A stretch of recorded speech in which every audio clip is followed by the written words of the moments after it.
Hello, welcome back. We're gonna go now for the last session of the day. The Force is Among Us, part 2.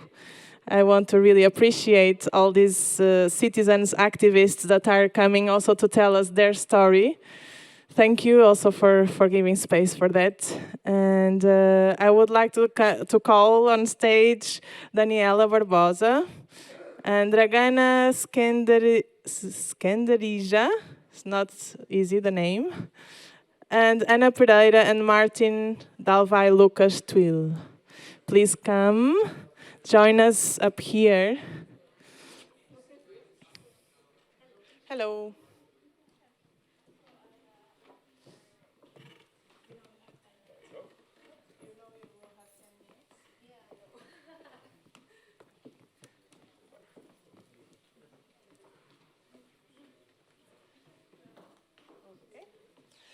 And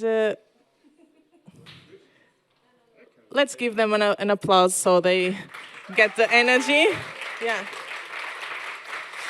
And they will share their experiences, their knowledge around their own stories, their own activism. And Daniela Barbosa comes from Lousada, and she's going to present us the Guarda Rios, the project from Lousada called Guarda Rios. Welcome, and thank you for being with us.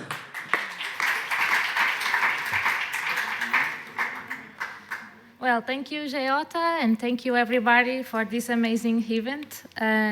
So, I am a biologist at the municipality of Lousada. The name of the project is not here, the presentation. Yes. So, the name of the project is Lousada Guarda Rios, which means Lousada River Guards. And why active citizenship in the protection of natural resources? Well, this is a project carried out by volunteers, the citizens of Lousada, as I will explain to you.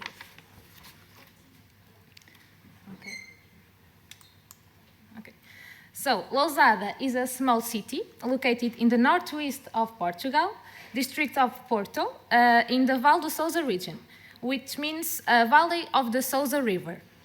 Well, this region has another 5 counties, and it's in transition between the metropolitan area of Porto and with the north region of Portugal. So these are some demographic data. For today, it's important to you to know that this region is humid temperate. The economy remains based on agriculture, but also on textile industry and wine production. Well, we have 2 river basins, named by Mezio and Sousa. Well, Sousa River has a total of 50 kilometers. It flows to Porto. It rises in the north of the municipality of Lousada and demarcates the southeastern region of the country with an extent of about 15 kilometers. The river Mezio rises in the northern mountains of Lousada and runs south. It has a total of 28 kilometers, but in Lousada, 10.5 kilometers. So, as a municipality with an economy mainly based on agriculture, we have local points of water pollution, mainly from livestock, but also we have points with obstructions in the net of residual waters. Yeah, it's a problem in Lousada. Another threat is the destruction of the riparian gallery due to the cutting of vegetation for agricultural purposes. And the erosion of banks is mainly caused by artificialization of margins with stone walls that are now degraded.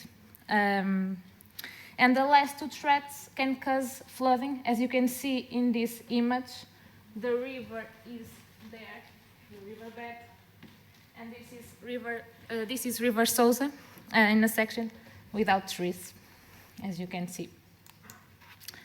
So the aims and the goals of the project are the conservation and monitoring of the ecological status of fluvial ecosystems, the environmental improvement of river ecosystems of Lousada, but especially the engagement of the local communities.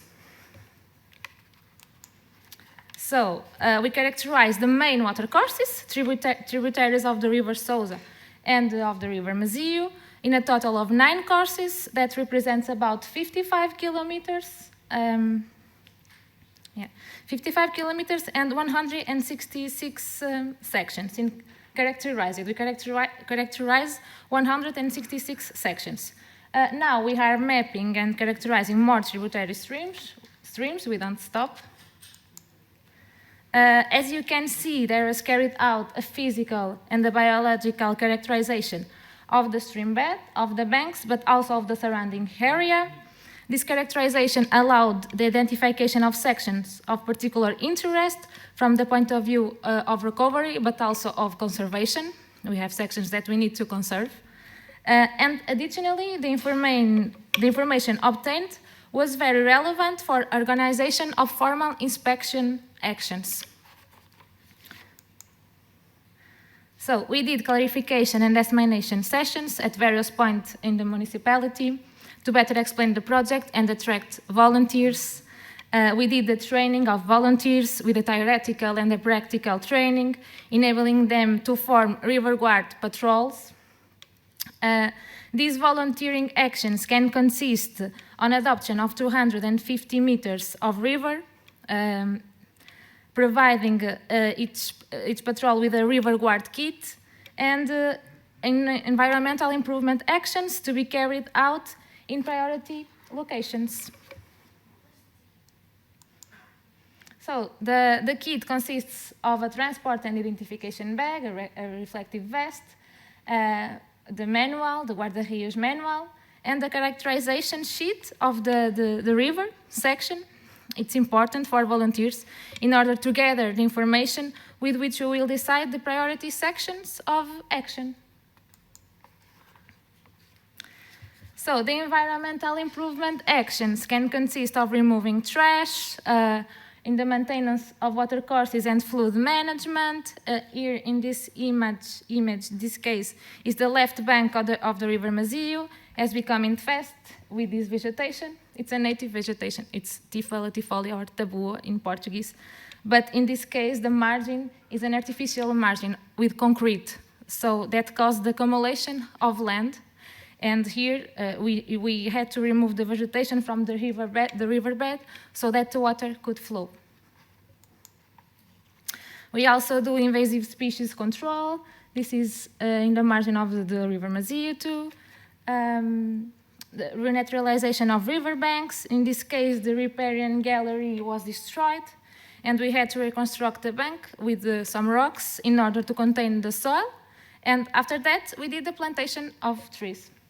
Native trees, of course. So the formal inspection actions for identified or reported threat were made as well. These formal inspection actions, the surveillance of the sections is carried out by the project technicians, me, but also by the volunteers in their visits to the adopted sections of the river.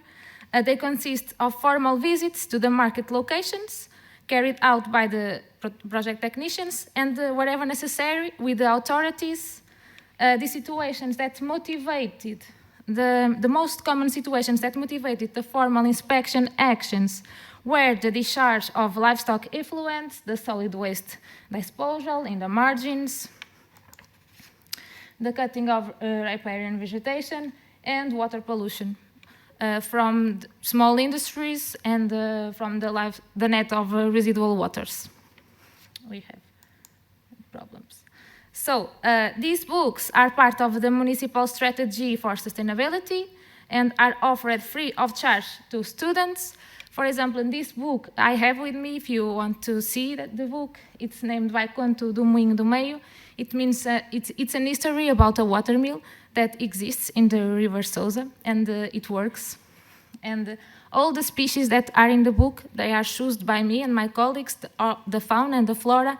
And in the middle of the book, the children can consult the real species, the biological information about the species. They can really learn about the species.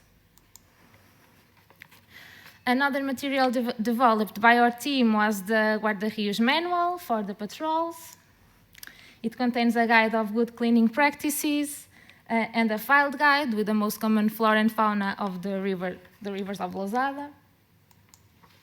Fish postcards that I have with me with the native fish species. Fish mini guides too. And so these are some of the results obtained since 2019 with this project. For example, every year since 2019, we organize volunteer camps that are 2 weeks long with 20 participants working at the rivers, doing improvement ecological actions. Until today, there are 1,000 of volunteers involved, and you can check out the rest here of the numbers. You have 1 minute, Daniela. Okay, I will finish.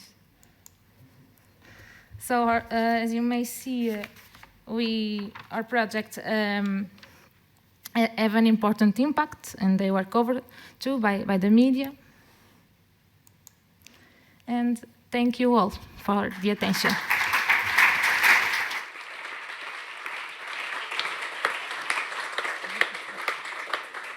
Thank you, Daniela, for bringing the sweetness of your region.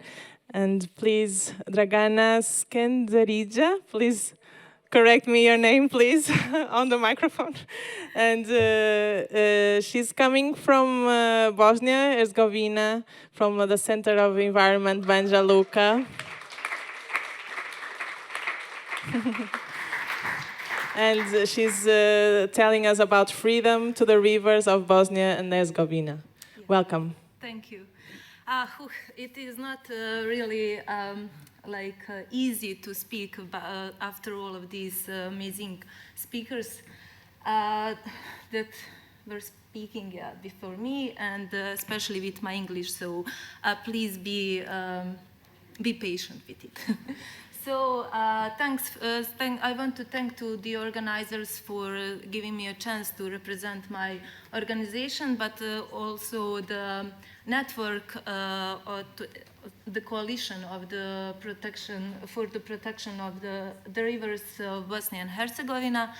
And as you can see, I work as an assistant on our program, and I'm also the coordinator of the coalition for now.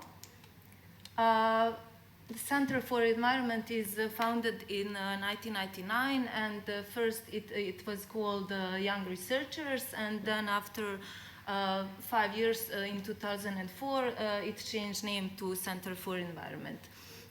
It is formed by a few students enthusiasts, and now we are around 20 people, and here is current team, but we have some changes in 10 past days.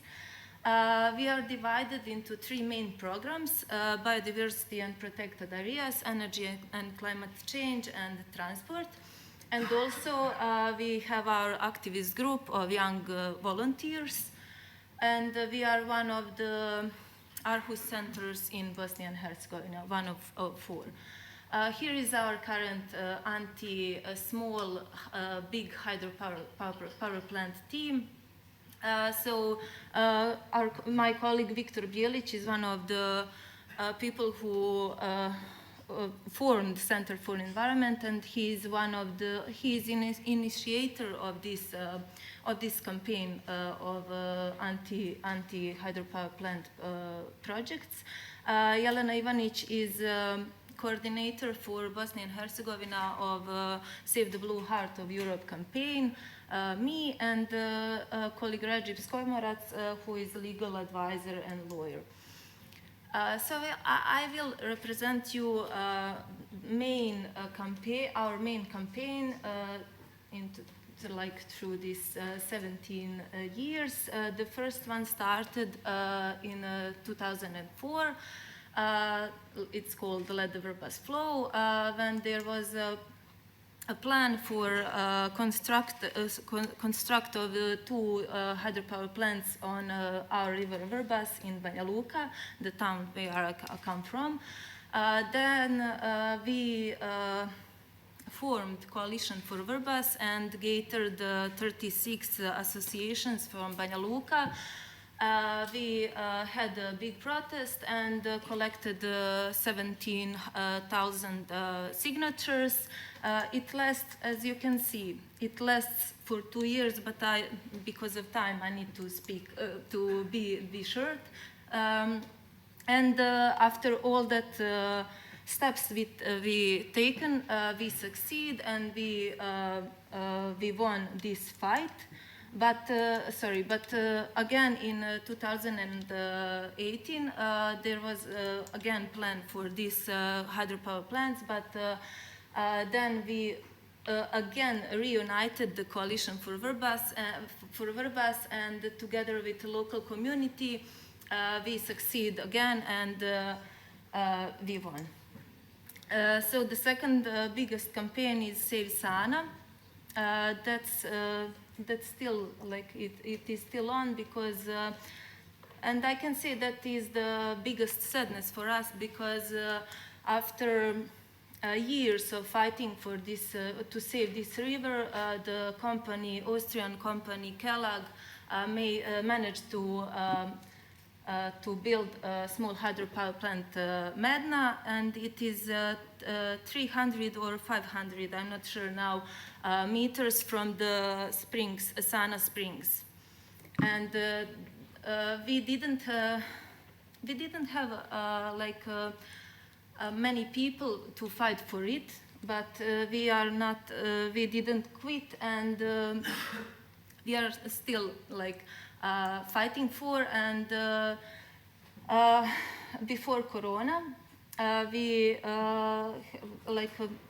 organized every year in June. We organized some kind of protests where people come to Sana and enjoy in the beauties of the springs and the nature around. And because of Corona, we didn't do this this year and last year, but we will see for in the future. And last month, our initiative to protect springs of Sana succeed, and the springs of Sana declared a monument of nature, so we protect them for the future. Another one big campaign is Battle for Sutjeska. It lasts for two years, and there were plans for a few private small hydropower plants on two rivers, Sutjeska and Hrčalka, in the heart of one of our national parks. And it was insane, and then we gathered so many organizations, scientists, activists, and we started this campaign. It was the first civic initiative in Bosnia and Herzegovina that was directed towards the National Assembly of Republic of Srpska, and we collected 6,000 signatures, and we succeed. And Irma already and Leila mentioned that Bosnia and Herzegovina is really complicated with all that levels. So that's why we have two entities, Federation of Bosnia and Herzegovina and Republic of Srpska. So just to know when I'm talking about Republic of Srpska or Federation. From 2017 we are part of the campaign Save the Blue Heart of Europe. Connie and the girls already talked about it today, and I will just add that we are a coordinator for the Bosnia, and we are also we've been organizing the first river summit that took place in Sarajevo together with River Watch.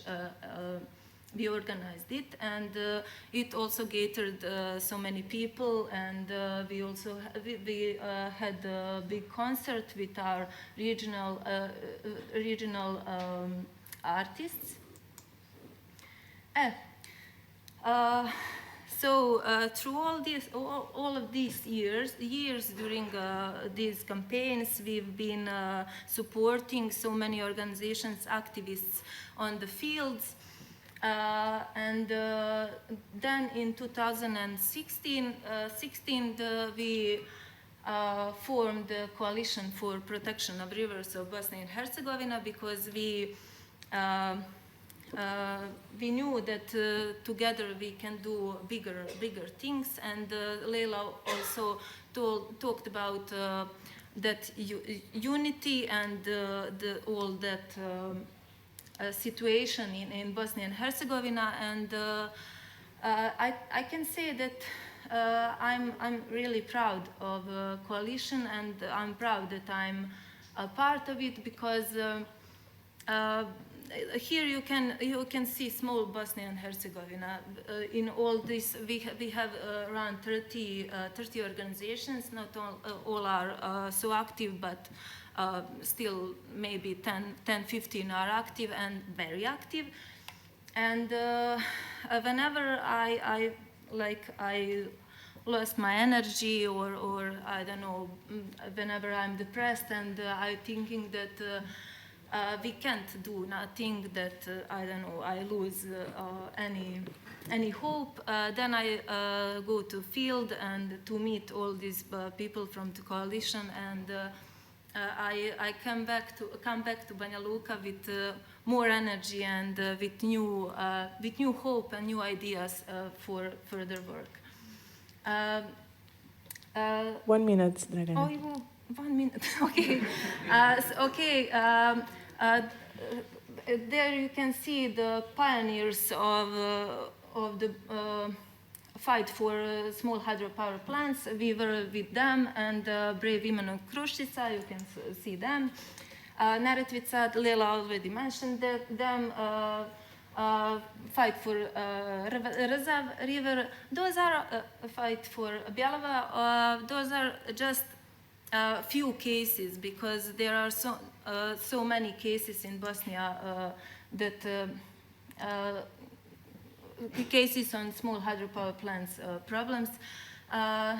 Also are us in Kruščica. River Keepers campaign started with coalition, and it's still on, and every member of the coalition are let's say, coordinator of this campaign, because we all have the same aim, and we all want our rivers to be free. Here are some of our protests and actions. Those two dates are very important, because that is like a small step, but and a small a victory for all the activists in Bosnia and Herzegovina, because if there was no such fight for the rivers in the last 17 years, this wouldn't happen. Leila already said that in the last 2-3 years it is boom with that, and it is declarative, but it means a lot to the people who are fighting for their rivers. We are also part of the FOE, Friends of the Earth, and we are Friends of the Earth Bosnia and Herzegovina, and during those years we had so many solidarity actions, and for people from, I don't know, Kruščica, Fojnica, Bjelava, or for people from those small communities from Bosnia in Herzegovina, it means a lot, because when they got that pictures, like that people from all over the world are with them, it means a lot for them, and it gives a new hope. We need to move to the next presentation. We also started the Solar Patzka initiative, and we wanted to not just to criticize small hydropower plants and hydropower plants. We wanted to give the example of good practices. And this year in June, we installed the solar panels on the visitor center Patzka, and it is near the small hydropower plant Medna on River Sana. That's why we choose this location. And also, we have been active in commenting on new law on renewable energy resources in Republic of Srpska.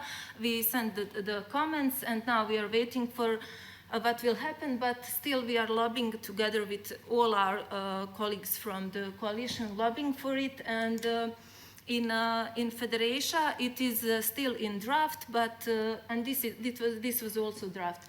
It is still in draft. Sorry. Yeah, we need. Okay. I think. Thank you.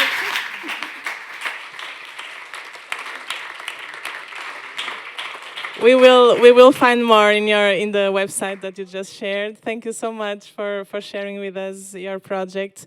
And I would like to invite Ana Pereira from Tomar to tell us about a new era model organization to the Portuguese water. Welcome and thank you.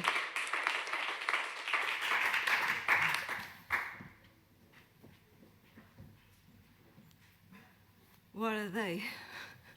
Thank you, Giota, for accepting our presentation, and thank you to all that are sharing your experience and your knowledge with us.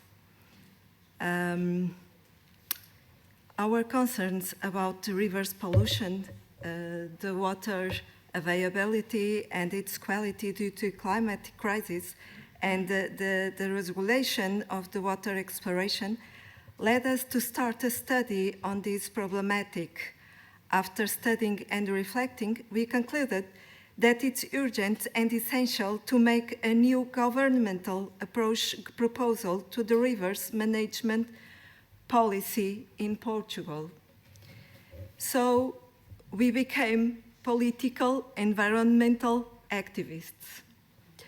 We are part of a Portuguese Green Party, and we worked hard in this proposal that has been approved as a main action in this party. In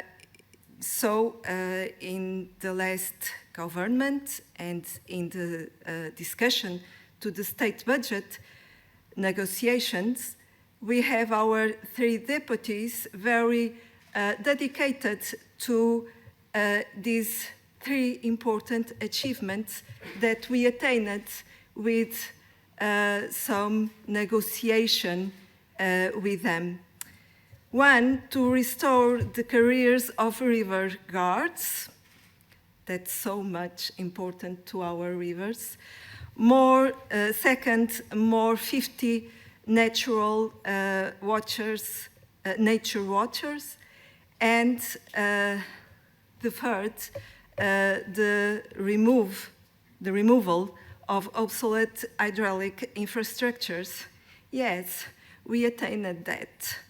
So the problem is the dark side of the force is the government is failed, and now in Portugal we are in a political crisis and is dissolved.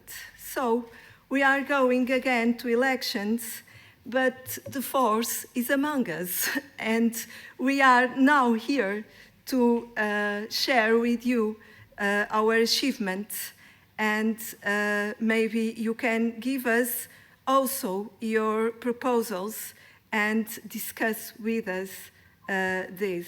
I have not here my email address, but if you want, I can give it to you. So the government must prioritize environmental sustainability in national and international hydropolitics. We propose rivers and water management from an ecocentric point of view, and not only from an extractive perspective, supporting life as ecological corridors and taking into account the same environmental in river and water management. From watershed management plan to environmental watershed management plans. This is essential, as all we here know. Management of water by hydrogeographic regions. instead of administrative regions, optimizing the sustainable water consumption. Environmental management plans offer real environmental management by a field multidisciplinary team from both countries in international rivers like Tejo, Douro, Tamga, Guadiana, and so on, that integrates both a detailed characterization in all its extension and dimension as the identification of threats and the plan of regeneration, rehabilitation, and ecological management of the water. And an exclusive public water management by hydrogeographic regions, and so on. The Ministry of Agriculture and Fishery must be dependent of the Ministry of Environment and Climatic Transition in the approval of projects that need water extraction to avoid hydric stress, control the use of fertilizers and pesticides in agriculture near river borders, and promote environmental authorities' oversight, implement tax benefits to farming in a biological, rotative, diverse mode, agroecology production in rivers margins, benefits to owners that destinate part of his land to natural native forest, essential to promote water cycle and rain afforestation of river margins. All these will generate all what we want now is green jobs. Rivers must be free for its natural balance, so it's imperative to forbid the production of transverse structures. It's essential the construction of continuity and transposition facilities and system for aquatic fauna and flora in the functioning of hydraulic structures. The removal of obsolete transversal structures is of great importance for restoring the maximum of the river connectivity and the draining capacity, natural landscape, and biodiversity. It's necessary to review and update of the water law to include rivers' rights and define with objectivity the crime of water pollution, governance of its implementation, and supervisory entities, including the crime of water pollution without penalization. Prioritize all citizen demands in the APA, that is the Portuguese Agency for the Environment, to comply with these obligations in each case of transgressions of water with the appropriate competent action of the authorities. This is maybe the first option, because all we know about rivers is in the last years, because before there was no effort in scientific research.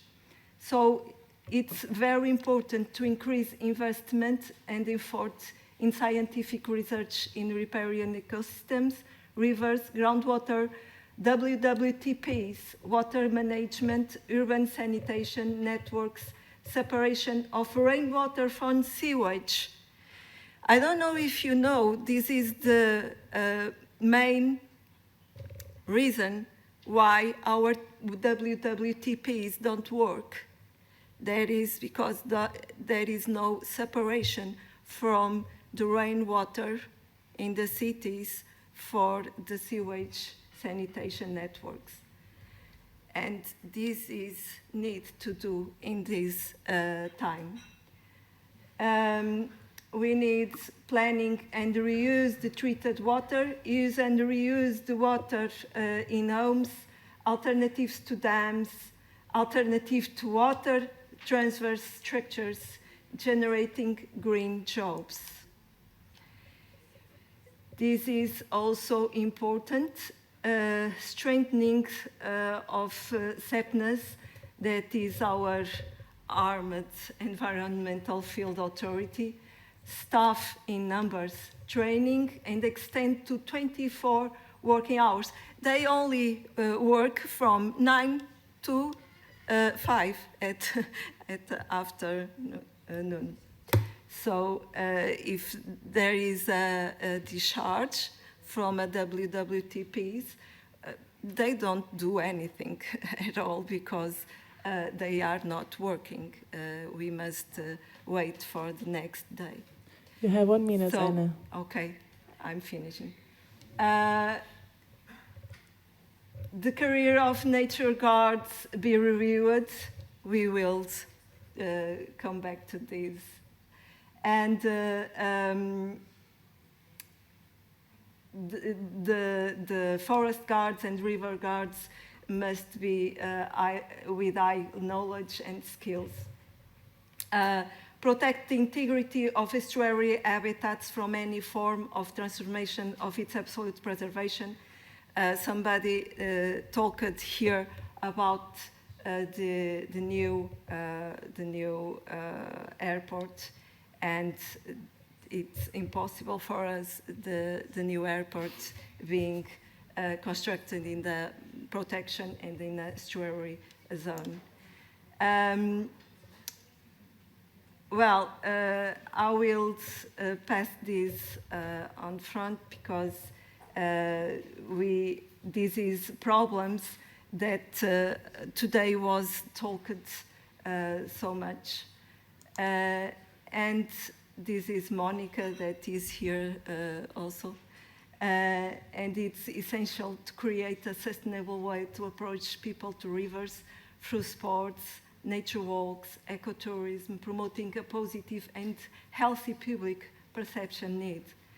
There is a dynamic and appealing strategy to be created on children's and health education for better knowledge of the water cycle, rivers, natural forests, clean agriculture, and sustainable water management. I let you with this thought, and thank you so much.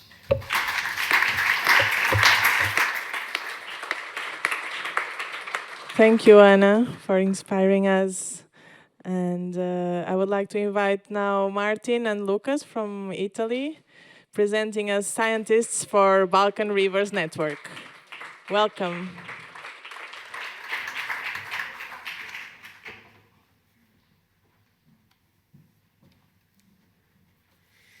Hello, everybody. A lot of tired faces? No, still awake, no? Last talk of the day. So Martin over there and me, PhD students from the university in Innsbruck, I'll put this a bit higher, will present you something that we would like to create together with hopefully a lot of you today, a network which is called Scientists for Balkan Rivers. This is an idea that actually has been floating around for quite some time already. But yeah, we thought that the European River Summit is a really good idea to kickstart this, and so here we are. Before we go into the network, just a couple of words on the status quo. So we have all seen this map, unfortunately, several times already, and therefore we know that the Balkan rivers are among the most threatened rivers in the whole of Europe. Threatened by hydropower plants which are developed, planned, or constructed right now. A big problem in this regard is the lack in evidence-based decision-making. So very often decisions are based on whatever, but not on environmental or social justice or impacts. And also, we've also heard about this in the last couple of days, that very often companies that are behind these plans are obviously, as we are in a system in which we are, interested in short-term monetary profits and put these interests way before the need of pristine rivers to be saved, basically, right? So, the concept itself is actually quite simple. We would like to create a network. And this network has two main pillars on which it is based. One, it's the science silverbacks, we call them. It's kind of experts, people that are in science, working in science already for quite some time, that maybe have also a lab and stuff and equipment and infrastructure that they can access. And the other one is early career scientists. This can be bachelor students, master students, early, late PhD students, whatever. And the idea now is that those two interact. A possible, let's say, scheme of interaction would be science silverback, but honestly, it also can be early career scientists. The important thing is somebody needs to come up with a nice idea, a scientific question that, of course, needs to be related to hydropower plants in the Balkans.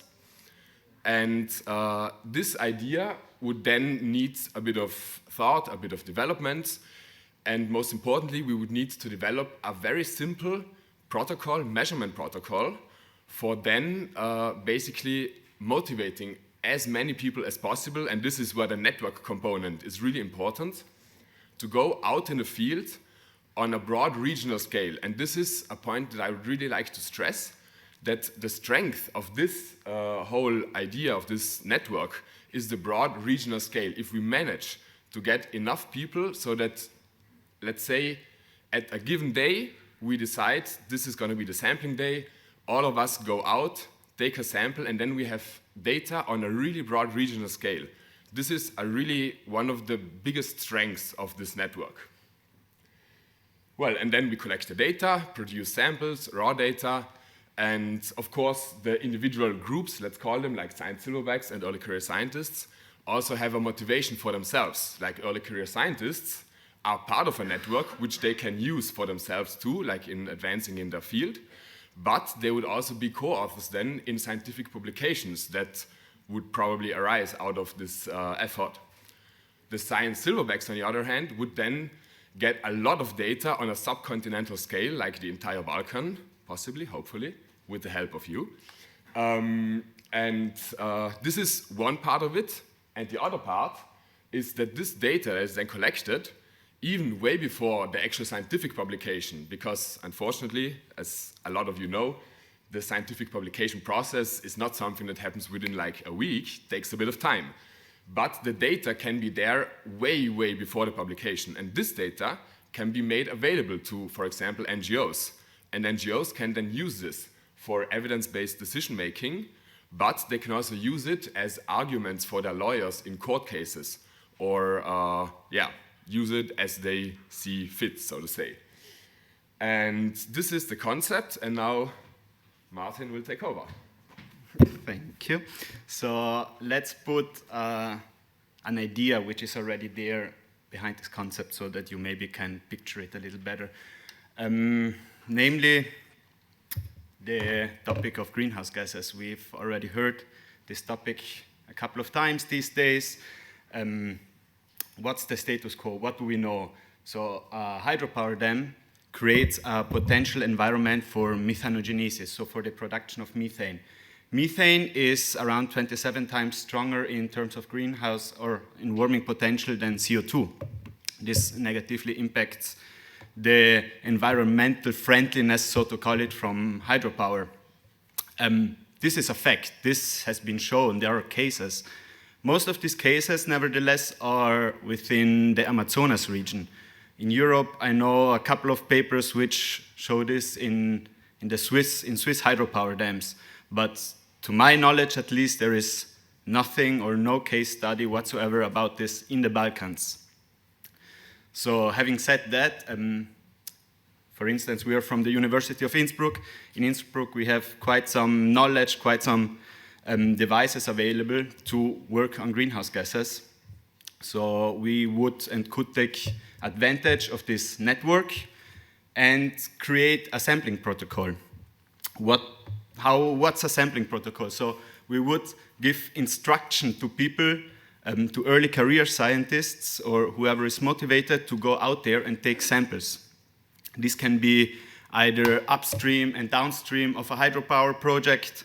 This can be at a pristine river stretch to get some baseline background measurements, or where a potential hydropower plant is built. Some sampling methods to get greenhouse concentration or fluxes from a water phase are either headspace technique or these so-called floating chambers, which you can measure diffusive flux from the water phase into the atmosphere. So how much methane and CO2 goes into the atmosphere from this water habitat. So those people would go out there, sample, take the samples and send them back to Innsbruck for us, for instance, where we can analyze them with a gas chromatograph. Before I go to this ugly picture, I just go to another project which has been out there. It comes from a colleague of ours. She's from the ETH in Zurich, and she's measuring turbidity in rivers. The status quo is pretty similar to the one in greenhouse gases. So measurement devices are super expensive, and widespread deployment is close to impossible, therefore. So she came up with a low-cost, do-it-yourself sensor and would provide this sensor to people to go out and measure. So let's go back to this picture. So far, the black and red dots represent dams. But just for a second, imagine these would represent sampling sites where people would have gone out there taking samples and created data. Would be a pretty badass, so to say, data set, right? So the strength lies within this wide regional scale. 2 minutes, Lucas. Yes, Martin. 2 minutes is perfect. No worry. So yeah, science, most of the time, it's not so appealing to emotions. We have heard today science is maybe like, if we compare it to the body, it's the brain, so the most boring part of the body. But nevertheless, we need to listen to the brain, and there is a lack of data. So as a single working group, we may get out there and do 4 or 5 samples, but as a collective, as coming together, we would be able to sample on a wide regional scale, and therefore have a really nice data set on which arguments can actually be based on. Obviously, there are also some challenges coming with this. So in order to have a sampling protocol which you give to people, it would need to be quite simple science. And to make this simple science count, there is need in a really big amount of sampling sites and in a high number of people going out there. Methods would need to be low budget, so it's not so easy. And for each, so to say, project, we would need somebody, or there would be needing somebody who's feeling responsible for it, for analyzing data, for writing reports, so on and so forth. So far, there are these 2 projects floating around. We are also working together, or have some colleagues at other universities who are thinking of something, who are trying to come up with a project. So whatever idea, whatever project could also be handled within such a network of motivated people. And finishing up, as we stated, the idea was floating around. It's about to kickstart. There are some institutions already involved. So whoever wants to involve as well can either register at the website or just scan the QR code. You can state whether you're interested in going out there sampling, or maybe have a project idea. And that's actually it from our side, I guess. Thank you very much for the attention.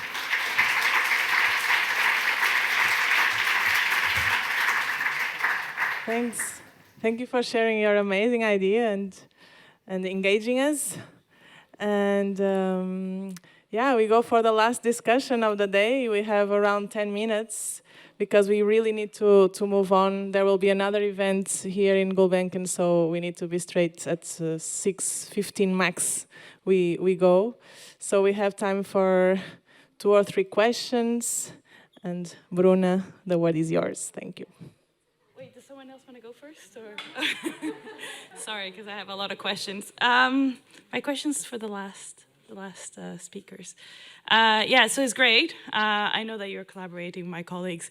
So this question is not discuss with my colleagues.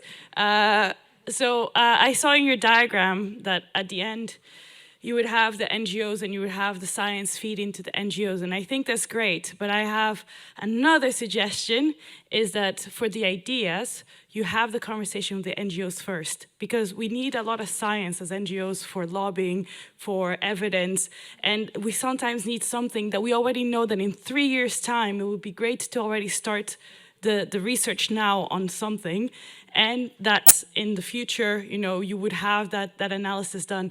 So actually, I would suggest to get as many scientists together with a bunch of different types of NGOs, and then discuss project ideas together and build that jointly, so that you know for a fact that your science is going to be used for something that changes the world. That's what I would suggest.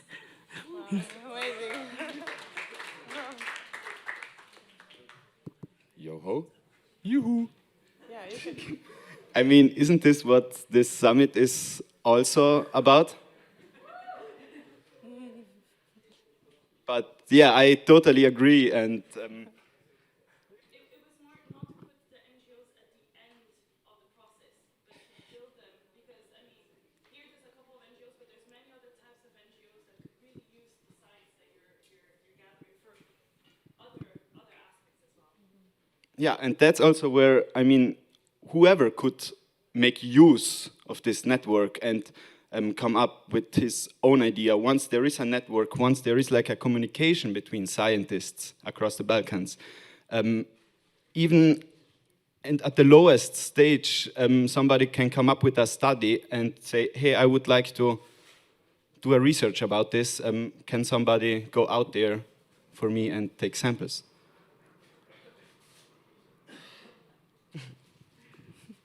Thank you. Thank you for your comment. And we can hear one more question, please. Yeah, please.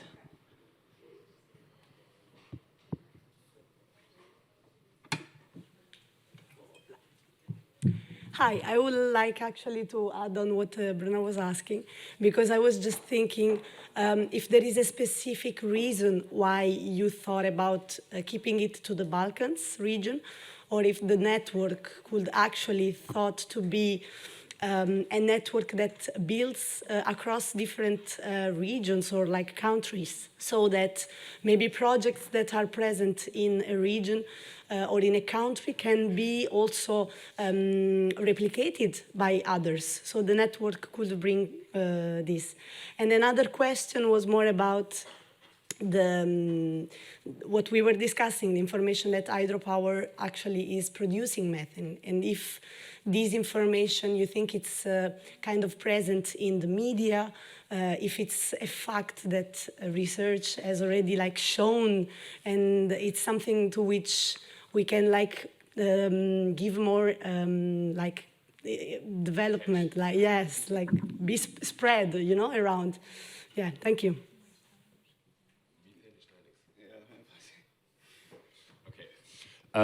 So I agree, and I think actually that this was to some degree also discussed already, or mentioned at least before here, that so for example, if we have a open pit coal mining field, then there is a clear number of carbon dioxide equivalent that can be attached to the energy production of that open pit coal mining reactor, factory, whatever.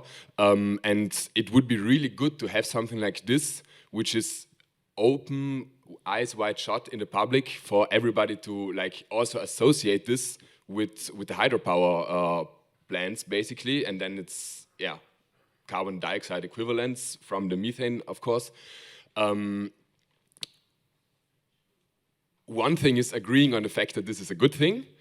The other thing is how to get there, and I think on how to get there, probably, I mean, bottom-up pressure is always good, and I mean, history has told us this bottom-up pressure is also, can be, and very often is the main driver of like big changes. So definitely trying to inform colleagues, friends, but also keeping up the pressure on like, I mean, there's a lot of NGO people here that really know their lobbying and social media work way better than we do. Like if I go on Instagram, I'm like, what is this?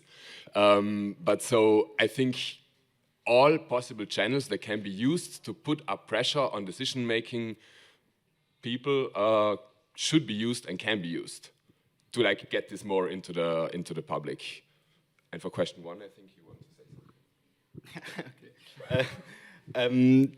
The reason why the focus of like especially this presentation at this network right now is on the Balkans is to some degree because of the history also of our working group. So we have been working and doing quite some research on the Balkans, and there is also some connections with Euronatur, and so they are now expanding to the Balkans, and also we try to expand this research focus from the Vjosa on the Balkan area, and I agree it could be reproduced wherever. I mean, so yes, reproduction wherever, even better.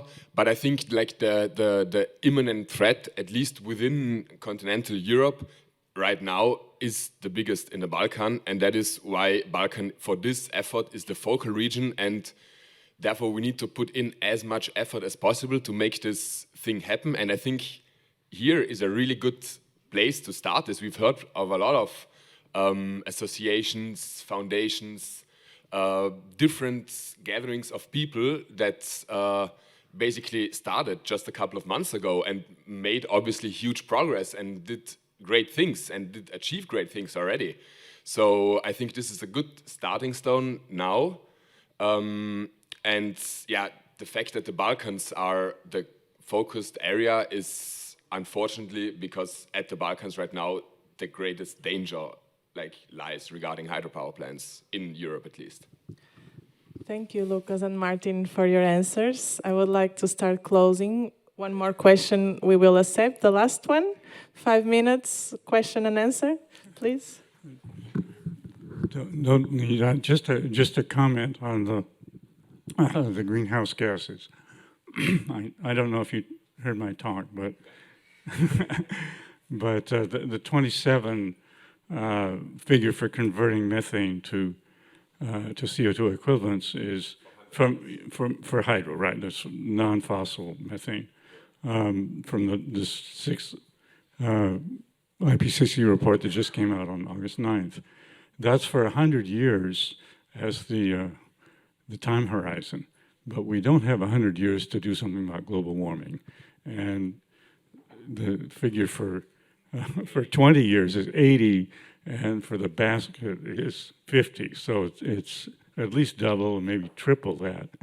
I think it's important for both the scientists and the NGOs to emphasize that we have to do things in the next 20 years. And so that greatly increases the impact of hydro. Thank you, Philip. Any comments on this? Agree. Yes. But so.